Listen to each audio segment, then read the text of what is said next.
C'est un homme qui a dévancé et qui parfois dévance son temps, compris par certains et incompris par les autres. Quelqu'un a dit que si ton rêve ne te fait pas peur, c'est qu'il n'est pas assez grand. C'est un homme qui a des rêves. Et parfois quand il partage ses rêves avec des gens, nous avons l'impression que c'est des rêves, on se pose des questions de savoir est-ce que ces rêves vont se réaliser. Mais tant que tes rêves ne te font pas peur, c'est qu'ils ne sont pas assez grands. C'est quelqu'un qui nous inspire par les rêves qu'il nous partage. Et je voudrais que nous puissions le recevoir ce soir. C'est le leader de ce ministère.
Dis à celui qui est à côté de toi, tu n'es pas n'importe qui.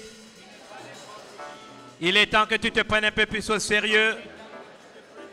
Car Dieu a besoin de toi. Tu vivras assez longtemps pour accomplir ta destinée et faire des exploits pour Dieu. Il y a une deuxième personne, tu n'es pas n'importe qui. Il est temps que tu te prennes un peu plus au sérieux. Car Dieu a besoin de toi. Tu vivras assez longtemps pour accomplir ta destinée et faire des exploits pour Dieu. Frappe ta poitrine et dis, je ne suis pas n'importe qui. J'ai décidé de me prendre un peu plus au sérieux. Car Dieu a besoin de moi. Je vivrai assez longtemps pour accomplir ma destinée et faire des exploits pour Dieu. Je le crois, je le dis, je le prophétise. Il en est ainsi dans ma vie Au nom de Jésus. Et tout le monde dit Amen. Alléluia. Amen. Avant de vous asseoir, j'aimerais qu'on se lève tous et je voudrais que nous célébrons le groupe de louanges de Ndazam qui nous a servi aujourd'hui. Dios bendiga. Alléluia. Merci. Vous allez vous asseoir quelques moments et on va vous faire revenir tout à l'heure. J'aimerais qu'on les acclame très très fort, s'il vous plaît. Église Bethany Ndazam. Merci, pasteur Mbaléon, son épouse et toute l'équipe. Nous sommes fiers d'être servis par ces personnes. Alléluia. Ça aussi, c'est la richesse de ce ministère. Une diversité de dons et de ministères. Alléluia. Mon pianiste ne va pas bouger. Demain, je voudrais que les chants, vous puissiez apprendre un chant qui sera celui qu'on va chanter ensemble. Il n'est pas difficile. Baruch ata Adonai, Elohe Israël advenu, Baruch ata Adonai, Elolam pera olam. Et on va l'apprendre ensemble demain, n'est-ce pas? Le chant n'est pas difficile. Baruch ata Adonai, Elohe Israël advenu, Baruch ata Adonai, Elolam pera olam. Baruch ata Adonai, Elohe Israël advenu, Baruch ata Adonai, Elolam pera olam.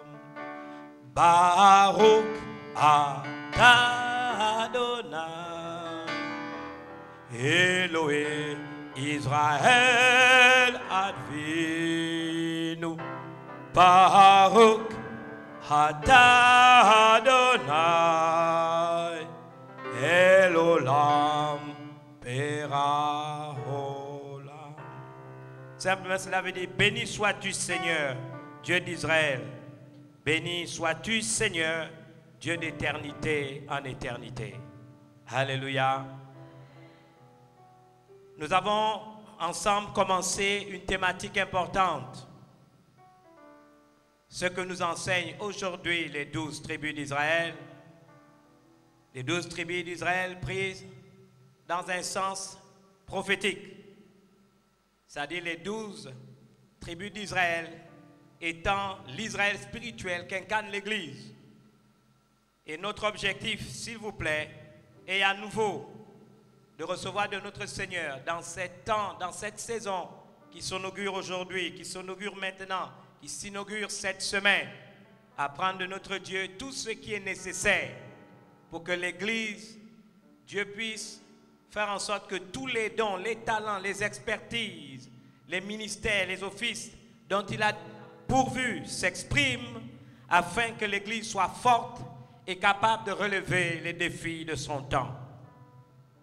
Hier, j'ai introduit en rappelant cette histoire de Genèse 6, versets 6 à 8. Dieu a lancé, n'est-ce pas, un jugement contre un monde en ébullition. Le jugement de Dieu fut un jugement sans appel. Mais Noé trouva grâce aux yeux de l'Éternel.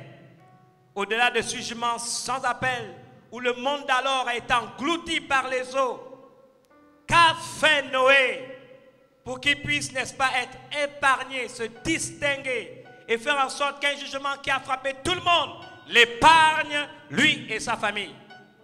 Nous avons vu dans Hébreu que c'est par la foi, et merci encore qu'on nous l'a rappelé, le naturel qui se joint au surnaturel. C'est par la foi. La Bible déclare que Noé, divinement averti des choses qu'on ne voyait pas encore, construisit l'arche, condamna le monde, sauva sa famille, sauva l'humanité. Les 12 tribus d'Israël n'auraient jamais existé si Noé n'avait pas posé un tel acte. Et nous sommes arrivés à un point important. C'est cette exhortation de Genèse 49, 1 à 2. Jacob parle à ses fils. Jacob les interpelle. Assemblez-vous et je vous annoncerai ce qui arrivera dans la suite des temps. Le terme hébreu, dans la fin des temps. Dans la fin des temps. Il s'agit bien de la fin des temps, de notre ère, confirmée dans la Bible d'un Corinthien. La Bible est formelle. Ces choses ont été écrites pour notre instruction, à nous qui sommes parvenus à la fin des siècles. Rassemblez-vous et je vous annoncerai ce qui vous arrivera dans la suite des temps. Rassemblez-vous, écoutez, fils de Jacob. Écoutez Israël, votre père. Et dans cette dualité, oui, Jacob, le père des tribus d'Israël, révèle deux aspects de sa nature. Oui, sur 13 enfants, en comptant Dina, vous devez savoir que 12 ont été faites alors il les a conçus, alors qu'il était Jacob, alors qu'il était l'usurpateur, le voleur, le trompeur. C'est pourquoi il insiste, écoutez, fils de Jacob, dans le but de leur dire, je vous ai conçu, j'étais encore Jacob.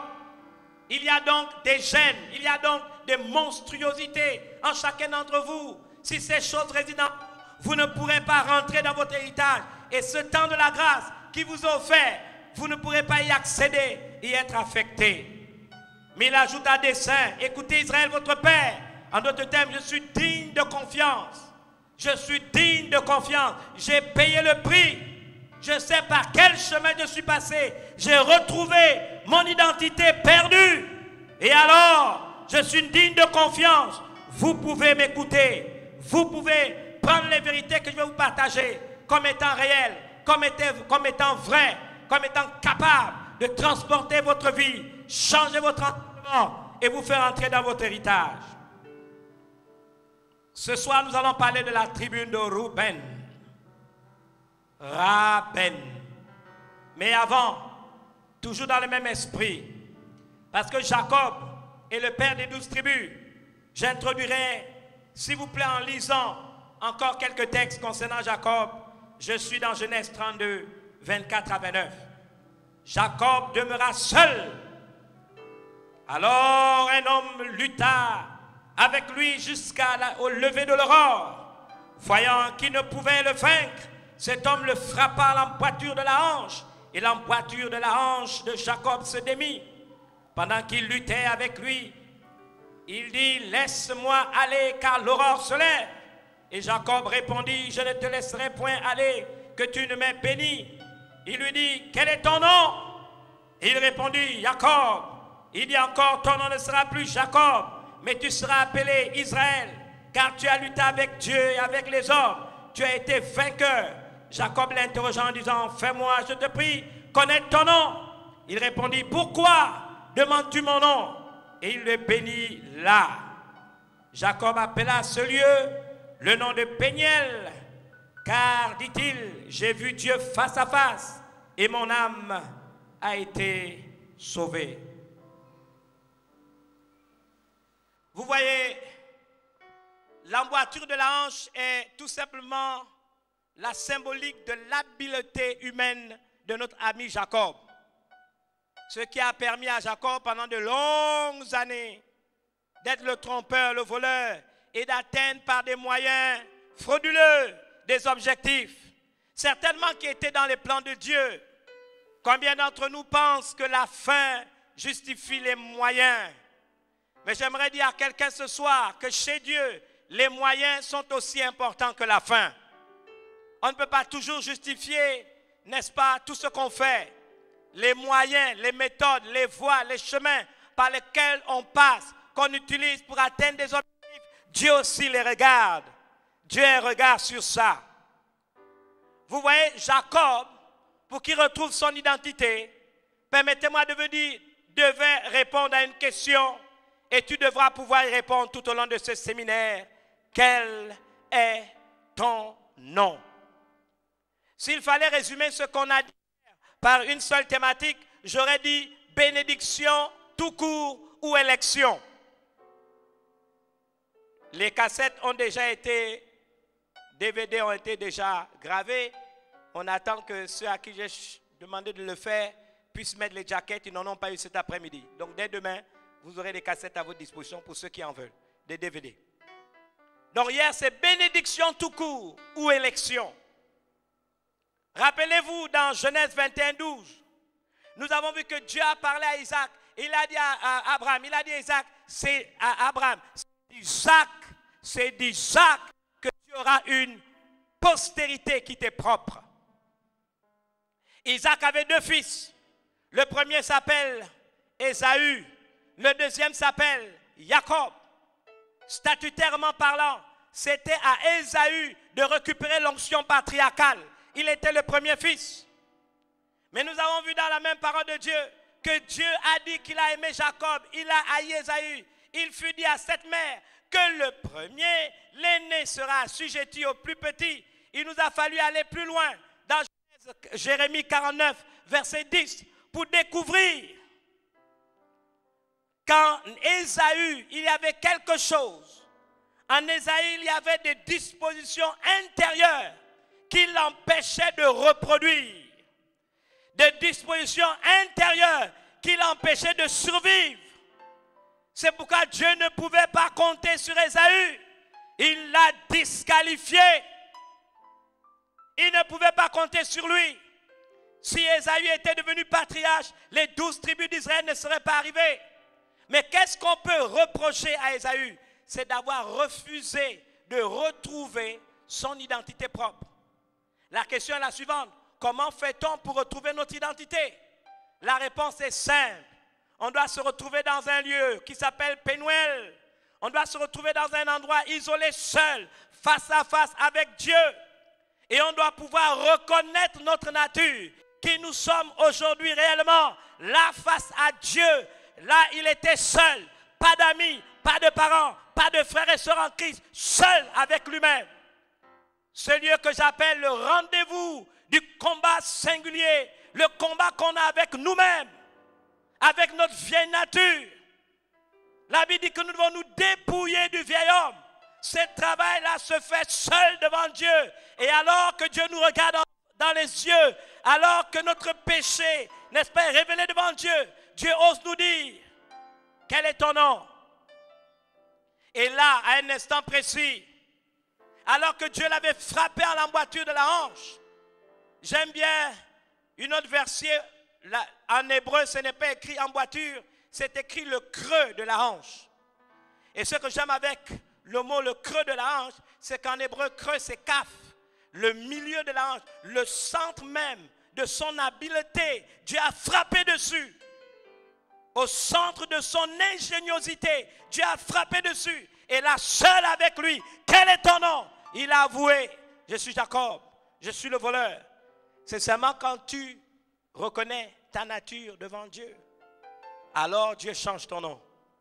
Alors Dieu te rend ta nature parce que tu as reconnu que l'ancienne n'était pas la bonne. Alléluia. C'est pour ça que c'est intéressant d'étudier les 12 tribus d'Israël. Nous ne pourrons pas découvrir les dons qu'ils représentent si également nous n'avons pas un regard sur les défauts, les aspérités de leur caractère. Parce que ces caractères et ces qualités se trouvent ici dans cette salle, se trouvent en chacun d'entre nous. Que Dieu nous vienne en aide pour que nous puissions les reconnaître. Ce soir, j'ai promis parler donc de Ruben. Ruben, littéralement son nom signifie nouveau commencement. Dans Genèse 29, 31 à 32, la Bible nous dit ceci. L'Éternel vit que Léa n'était pas aimée, il l'a rendue féconde, tandis que Rachel était stérile. Léa devint enceinte et enfanta un fils, à qui elle donna le nom de Ruben. Littéralement, si je devais le lire en hébreu, c'est Raben. Car elle dit, l'Éternel a vu mon humiliation et maintenant mon mari m'aimera. J'aimerais vous dire que l'hostilité que Jacob éprouve à l'égard de Léa, j'aimerais vous rappeler que Léa signifie épuisé, fatigué, qui fait des efforts vains, vient du fait que Jacob ne lui pardonne pas de s'être retrouvé cette nuit-là dans le lit conjugal. Jacob n'a jamais pardonné à Léa d'avoir cédé à ce qu'il a pensé être une supercherie de Laban, le père de Léa. J'aimerais vous dire que Jacob ne le lui a jamais pardonné. Jamais, jamais, jamais. Et donc, Jacob a dû travailler 7 années en plus pour prendre Rachel, sa bien-aimée. Vous comprenez que cela a occasionné des blessures, des ressentiments, de l'amertume que Léa a dû subir tout au long de sa vie. Vous savez, le vœu de mariage ayant été consommé, rien ne pouvait être changé. Il ne pouvait donc pas se défaire de ce premier mariage. Alors vous savez qu'il est évident que Jacob, à l'égard de Léa, n'accomplissait certainement que ses devoirs conjugaux. Simplement, son amour, vous le savez tous, était pour Rachel. Il faut donc comprendre que c'est dans ce contexte que Ruben va naître. D'où déjà la signification du nom que Léa donne à ce garçon. C'est là d'où vient la signification du nom qu'elle lui donne. C'est là d'où vient la profondeur du nom qu'elle donne à ce premier fils. En effet, Ruben, je vous ai dit, c'est Raben. Rab, c'est un verbe hébreu qui signifie voir, considérer, regarder, percevoir. Et Ben, vous le savez bien, signifie fils, fils d'eux. Mais également celui qui a l'onction, celui qui est appelé, n'est-ce pas, à avoir l'onction. Raben, c'est ça son nom.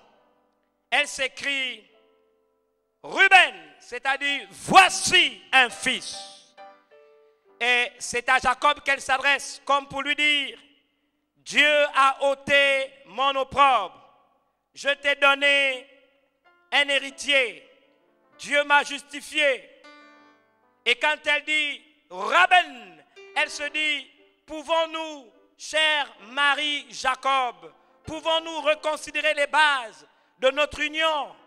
Ce fils ne peut-il pas être le début d'un nouveau commencement dans notre foyer? Tu me reproches d'avoir été dans ton lit conjugal au jour du mariage. Mais papa dit qu'il est dans notre coutume impossible de marier la cadette avant la première. C'est la loi. Je vous démontrerai plus tard que Léa était la véritable femme selon Dieu de Jacob.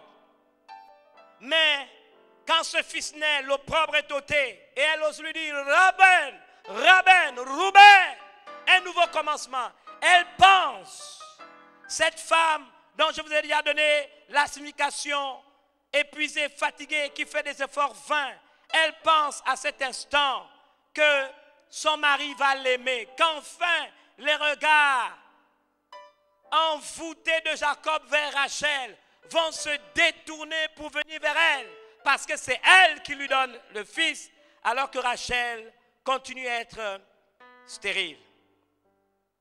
J'aimerais vous dire que c'est dans ce contexte que Ruben est né.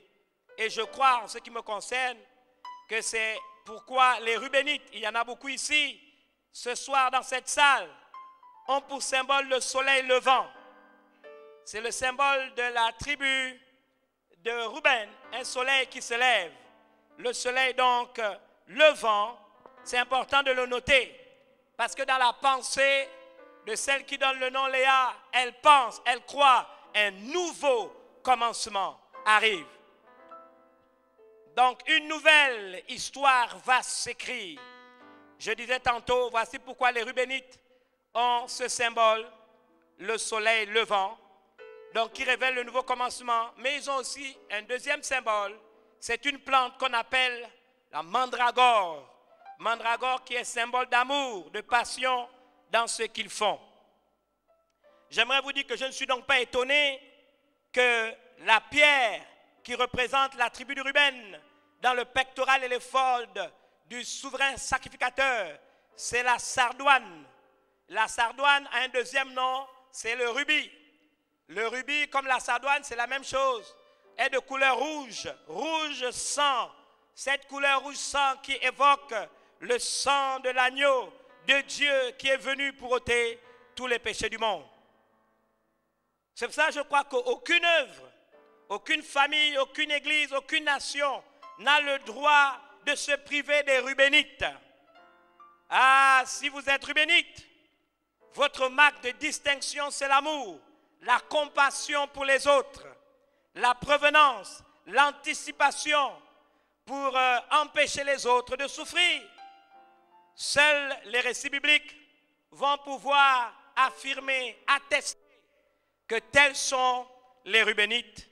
C'est ça que je voudrais aborder les aspects positifs, les dons, les talents, les offices cachés chez les Rubénites. Et en parlant, j'espère que les Rubénites qui sont dans cette salle pourront se reconnaître. Je vais dans Genèse chapitre 30, versets 14 à 18. Ruben sortit au temps de la moisson des blés et trouva des mandragores dans les champs. Il les apporta à Léa, sa mère. Alors Rachel dit à Léa, donne-moi, je te prie, des mandragores de ton fils. Elle lui répondit, est-ce peu que tu aies pris mon mari pour que tu prennes aussi les mandragores de mon fils? Et Rachel dit, eh bien, il couchera avec toi cette nuit pour les mandragores de ton fils. Le soir, comme Jacob revenait des champs, Léa sortit à sa rencontre et dit, c'est vers moi que tu viendras, car je t'ai acheté pour les mandragores de mon fils. Et il coucha avec elle cette nuit. Dieu exauça Léa, qui devint enceinte et enfanta un 5e fils à Jacob. Léa dit, Dieu m'a donné mon salaire parce que j'ai donné ma servante à mon mari. Parce que j'ai donné ma servante à mon mari. Et elle l'appela du nom d'Issachar. Vous savez qu'en sa qualité de fils aîné, et vous pouvez poser cette question à tous les fils aînés. Moi, j'en suis un. Donc, en sa qualité de fils aîné, Ruben a certainement joui de l'affection parentale dont jouissent les premiers enfants. Certainement, sa naissance fut une parenthèse qui, pour un temps seulement, j'avoue, et je crois qu'un temps seulement, atténua les ressentiments et l'hostilité de Jacob à l'égard de Léa. Mais vous savez que dans la polygamie, les tensions au foyer sont fréquentes. Rachel, dont le nom signifie mouton, cabri, brebis. Est-ce qu'il y a des Rachel dans la salle? Rachel, oh, est-ce que Rachel est là? Il n'y a pas de Rachel. C'est le seul endroit au monde où il n'y a pas de Rachel. Est-ce qu'il y a une Rachel ici? Il n'y a pas de Rachel dans la salle? Faites-moi signe si vous voyez une Rachel à côté de vous. Il n'y a pas de Rachel. C'est grave, il faut en aller en chercher. Je disais donc, dans la polygamie, les tensions au foyer sont fréquentes. Rachel, dont le nom signifie mouton, cabri, brebis, certainement pour révéler son caractère exécrable, ne l'entendait pas de cette oreille. Pour elle, même un fils qui pouvait supporter ou plutôt apporter de la joie dans le cœur de Jacob et le rapprocher un peu plus de sa première épouse, pouvait lui faire perdre son rang de favorite. Vous savez que les femmes ici savent très bien de quoi je parle. Quand elles veulent emmerder les gens, quelqu'un a dit ce que femme veut, apparemment, Dieu avec petit d veut. Vous savez, les femmes savent embêter. Je ne sais pas comment les gens font pour être polygames. Je crois qu'on devrait décorer les polygames. Au moins pour leur supercherie. Mais vous savez, quand elle a dit, maintenant mon mari m'aimera. Vous savez, avoir un fils en Israël, c'était une bénédiction. Et le fait que Rachel ne faisait pas d'enfant, je crois qu'à un moment donné, Léa s'est dit, c'était un nouveau commencement. C'est ça qui s'appelle Ruben. Mais voyez-vous que Rachel ne l'entend pas de cette oreille. Si je laisse cette histoire vivre comme ça, je veux perdre mon rang de favorite. Elle va emmerder le gars. Elle va mettre la pression, elle va mettre la tension. Parce qu'en réalité, même si elle a un fils, je veux lui montrer que ce n'est pas suffisant. Vous pouvez le voir dans le texte. Nous le lisons bien. Lorsque Rachel vit qu'elle ne donnait point d'enfant à Jacob, elle porta envie à sa sœur. Et elle dit à Jacob, donne-moi des enfants ou je meurs. La colère de Jacob s'enflamma contre Rachel. Il dit, suis-je à la place de Dieu qui t'empêche d'être fécond? Vous comprenez, maman, les mamans qui sont là, que le but dans tout ça, vous êtes d'accord avec moi, c'était pour maintenir la pression, oui ou non? Est-ce qu'il y a des mamans ici? Est-ce que c'était pour maintenir la pression? Je vais poser une question, est-ce que c'était pour maintenir la pression? Mais savez-vous que le malheur dans tout ça, c'est que le premier-né ou les premiers-nés sont aussi souvent les témoins des premières crises conjugales dans les premières années d'un couple ou du mariage. Les premiers enfants peuvent surprendre les parents en train de s'insulter, surprendre les parents en train de se battre, de se critiquer, de se plaindre l'un de l'autre. Les premiers enfants sont souvent les témoins des pleurs de la mère, des coups de gueule du père. Et c'est dans cette ambiance malsaine qu'ils naissent. Et c'est cette ambiance qui souvent forge la personnalité et le caractère des premiers-nés. C'est important de savoir. Je crois que Ruben a été plus d'une fois témoin des injustices et des humiliations qu'a subies sa mère. Je crois que Ruben savait parfaitement que sa tante Rachel était la préférée de son père. Il arrive que les mamans abandonnées, et vous pouvez leur poser la question, les mamans humiliées ne trouvent qu'en leur enfant le réconfort. Ruben, malgré lui, certainement est devenu le confident de sa mère très jeune. Il fallait bien qu'elle trouve quelqu'un à qui parler, à qui se confier, avec qui prier, pleurer. Certainement aussi quelqu'un qui pouvait la consoler et lui donner des paroles réconfortantes. Ruben a entre 15 ans et il a entre 15 ans et 20 ans lorsqu'il est dans le champ et découvre des mandragores. Je voudrais vous montrer la personnalité de Ruben. Il sait que sa mère n'est pas aimée de son père. Certainement quand il avait 1 an, 2 ans, 3 ans, 4 ans, 5 ans, 6 ans. Oui, le père est revenu à la maison, mais dès qu'il a eu 14 ans, 15 ans, il était adulte, continuant à subir les pressions, n'est-ce pas, de Rachel, sa bien-aimée. Il abandonne Léa à son triste sort. En quelque sorte, il dit à Léa, tu es un fils, contente-toi de ça. Léa ne voit pas son mari. Elle est pourtant l'épouse légitime. Elle est la première. Et je crois que notre bien-aimée Rachel a apprivoisé notre ami Jacob. Au point que Jacob oublie qu'il a une femme avec un enfant. Elle se retrouve seule. Et Ruben, premier fils, est témoin de toutes ces injustices. C'est ce qui va forger son caractère. Alors, il a 15 ans, c'est déjà presque un adolescent, mais à l'époque, 15 ans, on sortait de l'adolescence pour devenir un enfant adulte. Quand vous lisez bien le texte, je me pose la question, comment Ruben, à 15 ans, savait-il que les mandragores ont une vertu aphrodisiaque? Parce que lorsqu'il cueille, n'est-ce pas, ces mandragores, la pensée qui lui vient, c'est d'aller de donner à sa mère. Mais si vous lisez le texte simplement comme ça, vous ne saurez pas ce qu'il y a comme arrière-plan. Si je donne ça à maman, alors tout le temps c'était dire à maman, maman je sais que papa ne t'aime pas, maman je sais que papa t'abandonne, mais tu sais, papa m'a enseigné que cette fleur, cette plante, mandragore, papa m'a dit que ça a des vertus, que si on écrase ça, on met ça dans le jus d'orange, si on écrase ça, on mélange ça dans la nourriture, celui qui mange ça et qui boit ça, il reste avec la femme qui lui a fait manger ça. Un genre de tabac-ci, vous comprenez, mais pas du genre des Gabonais. Parce qu'il paraît que le tabac-ci, on met le cœur du chien. Donc il n'y avait pas le cœur du chien dedans. Ça, c'était une plante. Vous voyez l'amour de ce garçon. Les Rubénites sont des gens qui ont un gros cœur. Il se lève, il veut aider sa mère. Il sait que sa mère souffre de l'absence de ce père, qui la méprise, qui l'humilie, qu'il ne regarde même pas. Mais parce qu'il est Ruben,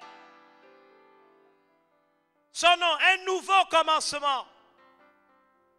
C'est son symbole, le soleil levant. Mais parce qu'il est plein d'amour, il se lève. Et qu'est-ce qu'il fait? Il va vers sa mère. Il dit, maman, j'ai cueilli des mandragores. Tu sais comment tu peux l'utiliser pour ramener papa à la maison.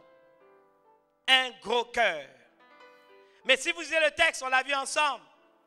Rachel a discuté les mandragores. Rachel elle-même ne fait pas des enfants. Elle est prête à tout prendre si cela peut maintenir le mari avec elle. Alors, elle fait marcher. Donne-moi les mandragores. Et je libérerai le mari pour cette nuit, il sera avec toi. Je veux que vous puissiez discerner le pouvoir, l'emprise qu'avait Rachel sur Jacob. Elle peut décider quand il va chez l'autre. Parce qu'elle dit, si tu me donnes, je le libère. Mais moi, ce qui me touche, c'est l'attitude du fils. Ruben.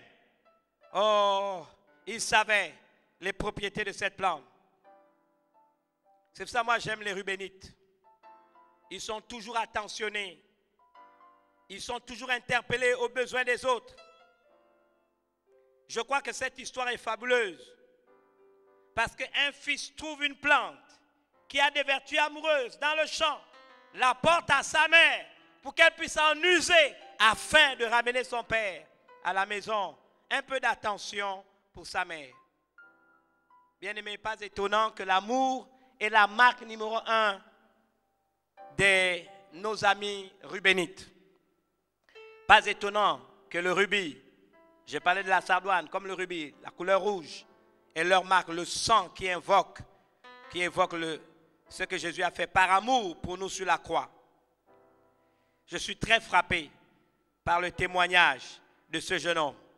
Je suis interpellé par ce que ce jeune homme a réussi à faire. Les Rubénites doivent pouvoir librement exprimer leur amour. Mais s'il faut continuer à parler de notre ami dans ce côté positif, j'aimerais encore une fois relire un autre texte. Parce que c'est important que nous ayons la preuve que Ruben aime. C'est son point fort. Pour cela, je voudrais partager avec vous 4 autres textes. Le premier dans Genèse 37, 19 à 22. La Bible nous dit, ils se dirent l'un à l'autre, voici le faiseur de songes qui arrive. Venez maintenant, tuons-le et jetons-le dans une des citernes. Nous dirons qu'une bête féroce l'a dévoré et nous verrons ce que deviendront ces songes. J'aimerais que nous puissions prendre en compte la réponse de Ruben. Ruben entendit cela et il le délivra de leurs mains. Il dit, ne lui ôtons pas la vie.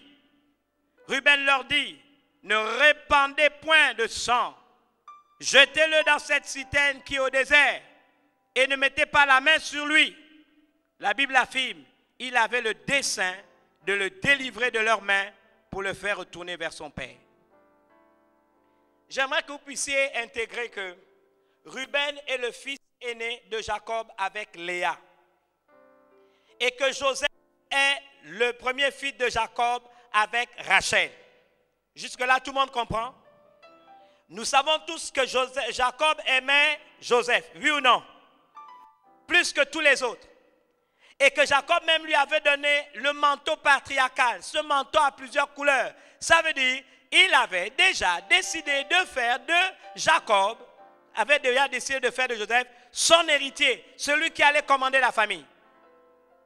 Donc quand vous lisez les textes, parlez avec le texte et le Saint-Esprit viendra vous aider.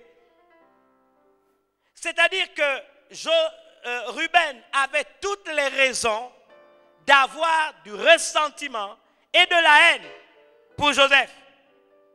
Parce qu'en fait, Joseph, devant lui, était comme un adversaire. Celui qui, en son lieu et place, était établi comme fils aîné, alors que lui, Ruben, il était le fils aîné. Joseph avait des raisons de le haïr, parce qu'il savait toutes les humiliations que sa tante Rachel avait fait contre sa mère. Lui, il était le premier fils de la femme légitime. L'autre était le premier fils de l'autre femme, Satan.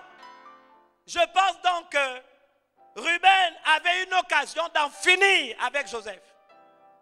Mais parce qu'il est rubénite, c'est des gars qui n'ont pas de rancœur. Dites amen 2 fois. On a besoin dans l'église, dans la maison, dans la famille et dans la nation des gens qui n'ont pas de rancœur. Alléluia. Il y a beaucoup de compassion dans l'amour de Ruben, ses frères de sang. Parce que si vous lisez bien le texte, on vous dira que ceux qui étaient avec les moutons, on nous dit, c'était les fils de Léa et de Zilpa, la servante de Léa, donc qui faisait des enfants au nom de Léa. C'est eux qui se retrouvent dans les champs. Donc à la limite, c'était des frères de même mère, même père, même mère. Et celui qui vient, Joseph, c'est leur frère de même père, mais pas de même mère. Les autres ont de la haine. J'imagine toutes les occasions où ils ont dit à Ruben, Ruben, il veut te supplanter, il veut prendre ta place. C'est toi l'aîné. Tuons-le, venge-toi. Il dit non, il n'est pas juste de faire du mal. Nous n'avons pas le droit de tuer notre frère. Nous n'avons pas le droit. Et jetons-le dans la citerne. La Bible dit qu'il avait l'intention de les délivrer. Est-ce que ce n'est pas un beau cœur ça? Je vous pose la question, est-ce qu'il y a des Rubénites ici? Nous en avons besoin. Nous en avons besoin. Je voudrais lire un autre texte. Au passage des marchands madianites, ils tirèrent et firent remonter Joseph hors de la citerne. Ils le vendirent pour 20 cycles d'argent aux Ismaélites, qui l'amenèrent en Égypte. Ruben revint à la citerne et voici, Joseph n'était plus dans la citerne. Et voici, Joseph n'était plus dans la citerne. Il déchira ses vêtements, retourna vers ses frères et dit, l'enfant n'y est plus, et moi, où irai-je? Je crois que ce texte révèle clairement qui était Ruben, n'est-ce pas? Ce n'est pas quelqu'un qui fait de la simulation. Ce n'est pas quelqu'un qui se déguise. Il est réellement ce qu'il dit qu'il est. Il leur a dit non, jetez-le dans la citerne. Et puis, dans son cœur, il s'est dit, quand ça fera nuit, je le prendrai, je le ramènerai vers papa. Mais quand il vient, l'enfant a disparu.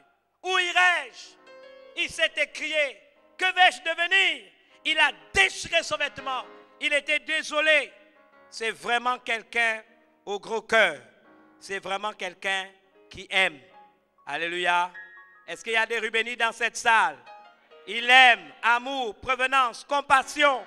C'est vraiment les traits de caractère des Rubénites. Et nous devons bénir Dieu, s'il vous plaît, pour les Rubénites.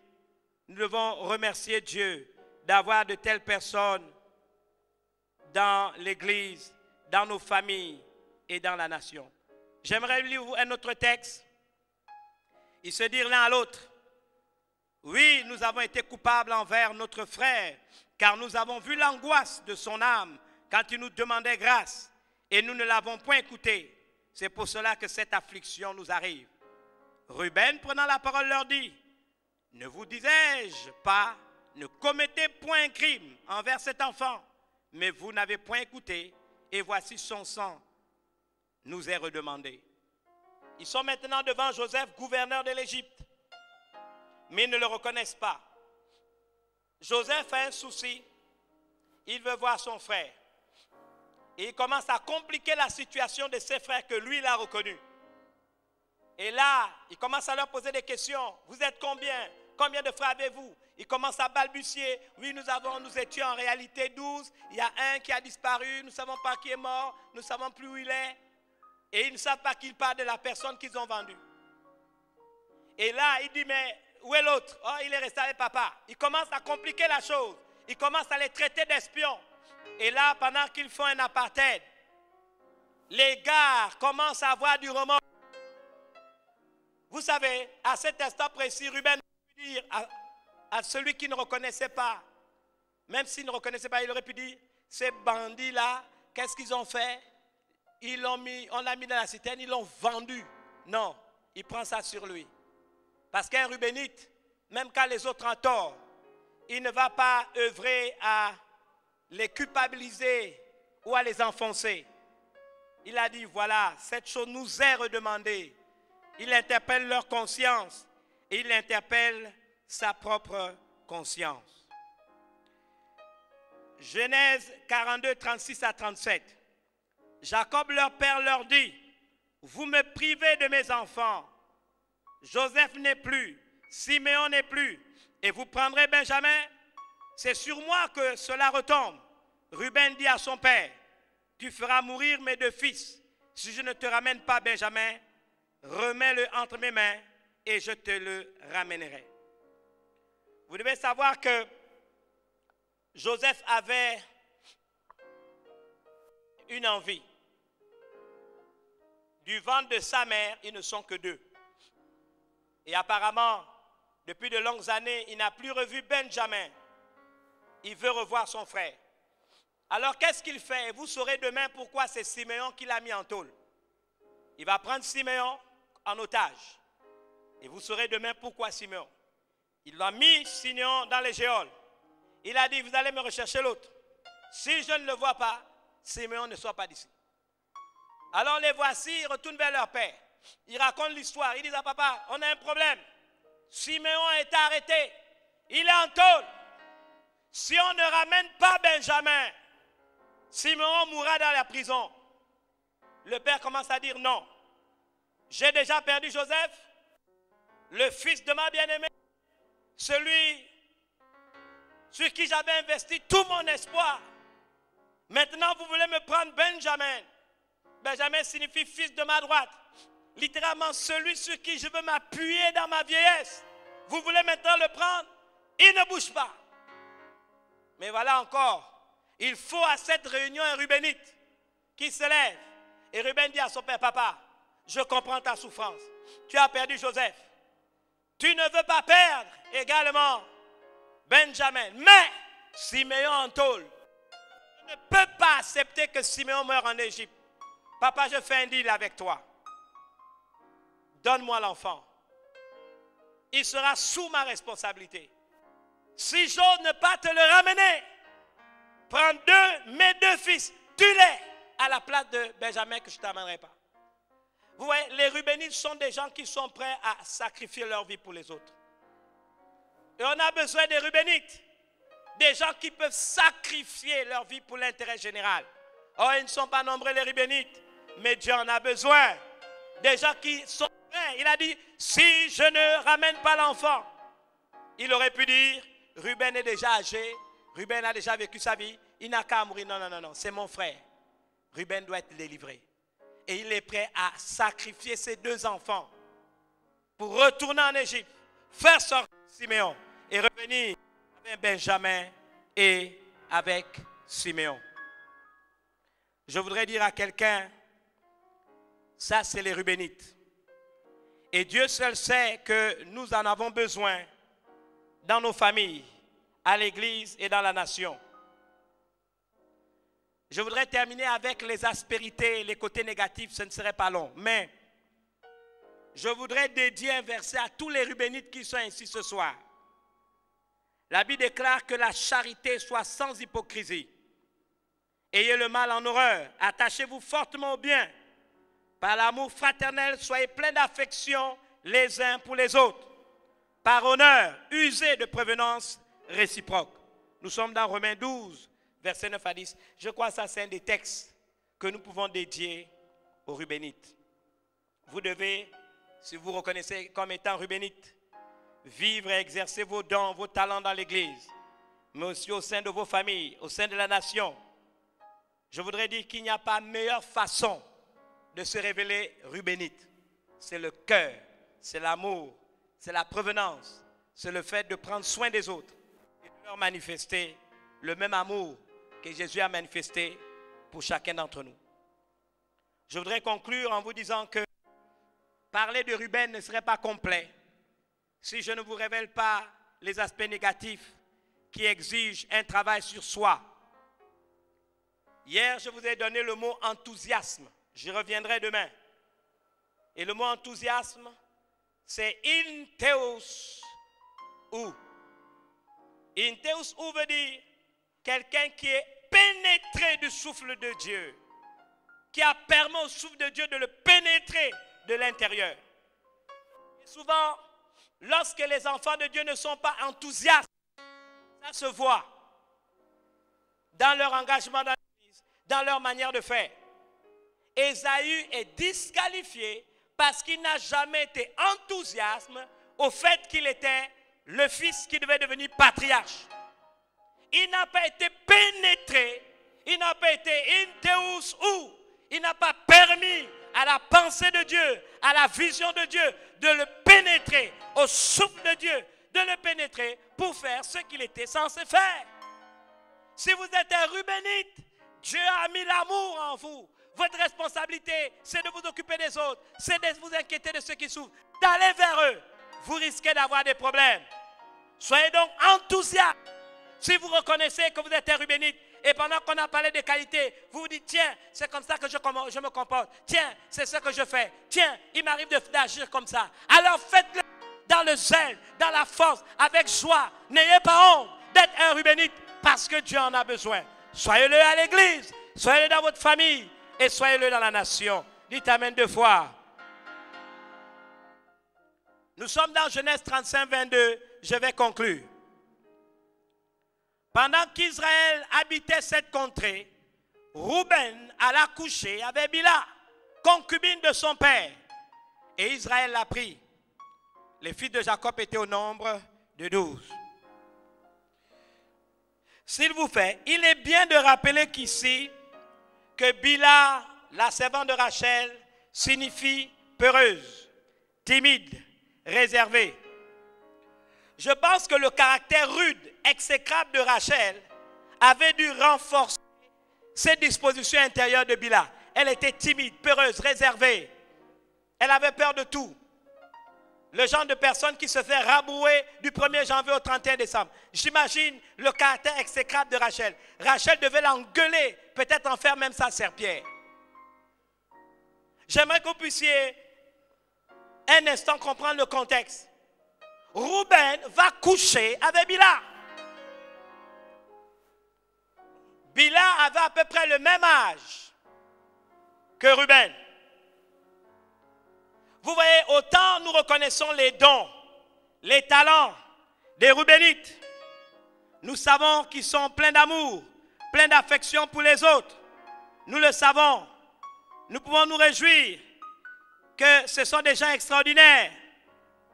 Nous avons vu prévenants, ils anticipent, ils font beaucoup de bonnes actions, ils s'inquiètent pour les autres. Autant leur point faible, j'aimerais le dire, c'est que leur passion, leur amour peut se transformer en passion de femme. Je vais vous expliquer quelque chose. Rachel est morte. Bila a le même âge que notre ami Ruben. Ruben maintenant a à peu près 30 ans. Alors puisque Rachel est morte, dans cette maison de Rachel, celle qui devient la femme s'appelle Bila. Elle a la responsabilité d'élever les enfants qu'elle a fait pour Rachel, mais elle a aussi la responsabilité d'élever les enfants que Rachel a laissés, c'est-à-dire Joseph et Benjamin. Il semble que lorsque Rachel est morte, il était tellement brisé par le chagrin que notre ami Jacob est retourné vivre avec qui? Avec Léa. Et il a abandonné qui? Il a abandonné Bila. Normalement, puisqu'il était polygame, il aurait dû aller aussi conjointement satisfaire Bila. Il devait y aller, non seulement pour voir les enfants, mais pour jouir de ses droits conjugaux avec Bila, qui maintenant remplaçait doublement Rachel. Il l'a abandonnée. Puisqu'elle était peureuse, timide et réservée, je vous l'ai déjà dit, c'est la signification de son nom, il est certain qu'elle n'était même pas capable de rappeler un tout petit peu en l'ordre Jacob. Ne fût-ce que nous dit, mais c'est quoi c'est ça? J'ai Joseph, j'ai Benjamin et les enfants que tu m'as fait. Je fais quoi moi? Je vis comment? Dans sa timidité, je ne crois même pas qu'elle osait demander quelque chose. Mais il y a quelqu'un qui a vu qu'elle souffrait. Et c'est qui l'a vu? Et dans son désir de bien faire, de réparer une infamie, de réparer une injustice. Lui, quand il était enfant, il ne pouvait pas se battre avec son père pour que justice soit faite à Léa. Mais maintenant, j'ai 30 ans. Si papa n'est pas capable de satisfaire maman Bila, moi, je vais le faire. J'ouvre une parenthèse. J'ouvre une parenthèse. Et je voudrais que vous puissiez le noter. Je vais le dire calmement.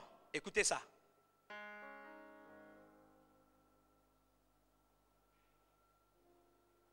Un besoin ne constitue pas un appel. Notez-le.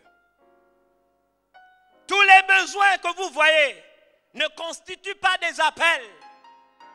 Et le problème chez les Rubénites, ils veulent tellement bien faire que quelquefois, ils manquent de sagesse et de discernement et vont satisfaire des besoins où Dieu ne les a pas envoyés au point qu'ils commettent des infamies.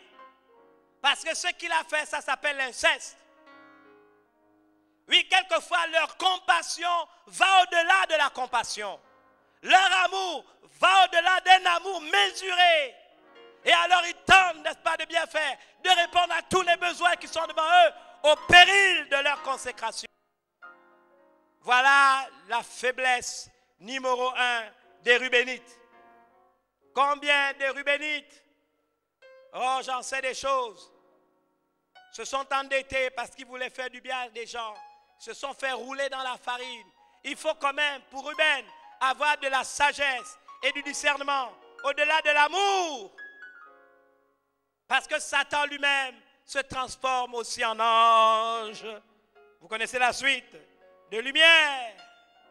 Et parce qu'il y a une règle auquel tous nous sommes soumis dans Romains 8, 14. Car tous ceux qui sont conduits par l'Esprit de Dieu sont fils de Dieu. Dans tout ce qu'on fait, de nos talents et de nos qualités, nous devons être conduits par l'Esprit. Un autre défait de Ruben, il n'aime pas la guerre. C'est un objecteur de conscience. La guerre, ce n'est pas pour lui. Au point que Moïse a dû lui tirer les oreilles. Car, vous connaissez, la Bible dit que c'est Dieu qui exerce nos mains au combat. Mais la guerre, oh, les Rubénites n'aiment pas la guerre. Moïse répondit au fils de Gad, mais la Bible ajoute aussi au fils de Ruben. Vos frères iront-ils à la guerre et vous resterez-vous ici? Pourquoi voulez-vous décourager les enfants d'Israël de passer dans le pays que l'Éternel leur donne? Les Rubénites dans l'église, quand vous leur dites, il y a un combat, on va aller, on va gagner. Vos histoires là, vous aimez trop le... Nous c'est l'amour. Nous c'est l'amour, on est tranquille, on aime les gens et tout ça. Non, nous allons nous lever, nous allons combattre l'ennemi. Ils n'aiment pas ça. Mais béni soit Dieu qu'au temps des livres des juges, ils ont réussi quand même à répondre à leur appel. Les princes d'Issachar furent avec Déborah et Issachar suivit Barak. Il fut envoyé sur ses pas dans la vallée, près du ruisseau de Ruben. La Bible dit, grandes furent les résolutions du cœur. Pourquoi es-tu resté au milieu des étables à écouter le bêlement des troupeaux? Au ruisseau de Ruben, grandes furent les délibérations du cœur. Vous le lirez dans Juges 5, 15 à 16. Je pense que le fruit de l'esprit que Ruben doit le plus développer, c'est la joie. Si vous êtes un Rubénite, vous devez développer la joie. Le don spirituel dont Ruben a le plus besoin et auquel il doit aspirer, c'est le don de la foi. Ainsi, il pourra équilibrer sa personnalité et son caractère. Il y a, pour conclure, 2 prophéties ou orientations prophétiques liées à la personne de Ruben. La première par son père. Ruben, toi mon premier-né, ma force et les prémices de ma vigueur, supérieur en dignité et supérieur en puissance, impétueux comme les eaux, tu n'auras pas la prééminence, car tu es monté sur la couche de ton père. Tu as souillé ma couche en y montant. Nous sommes dans Genèse 49, 3, 4. Deuxième parole prophétique sortie de la bouche de Moïse. Que Ruben vive et qu'il ne meure point, et que ses hommes soient nombreux. Deutéronome 33, 6. Je termine en vous disant qu'il est clair que l'équilibre de Dieu se voit clairement dans la vie des Rubénites à travers les deux prophéties que je viens de vous donner. J'ai toujours dit dans cette église que personne ne peut maudire ce que Dieu a béni. Souvenez-vous que la postérité d'Abraham a été bénie. Cette bénédiction, Dieu l'a réactivée en la confirmant à Isaac et en la confirmant à Jacob. Vous lirez Genèse 17, 6 à 9. Dieu a dit, je rendrai fécond à l'infini. Je ferai de toi des nations, des rois sortiront de toi. J'établirai mon alliance entre moi et toi, et tes descendants après toi, selon leur génération. Et la Bible ajoute, ce sera une alliance éternelle. Voici pourquoi, au-delà de sa faute très grave, celle d'avoir commis un inceste, de s'être laissé déborder par sa passion, à vouloir bien faire. Voici pourquoi, malgré cette faute, du fait qu'il avait commis l'inceste, je redis dans son désir de bien faire, j'aimerais vous dire, Ruben reste quand même le premier-né.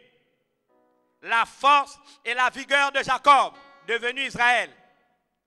Il est resté supérieur en dignité, supérieur en puissance. Parce que tout doit commencer dans tout ce qu'on fait par l'amour.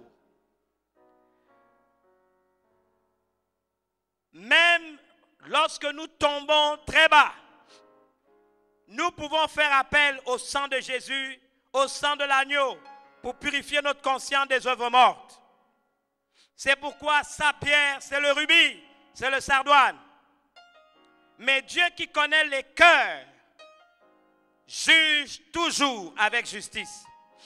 C'est pourquoi, au-delà de son impétuosité, littéralement, ça veut dire celui qui a du mal à maîtriser ses élans, qui réagit avec fougue et passion, Dieu a mis dans la bouche de Moïse cette parole concernant Ruben, qu'il vive, qu'il ne meure point, plus encore que ces hommes soient nombreux.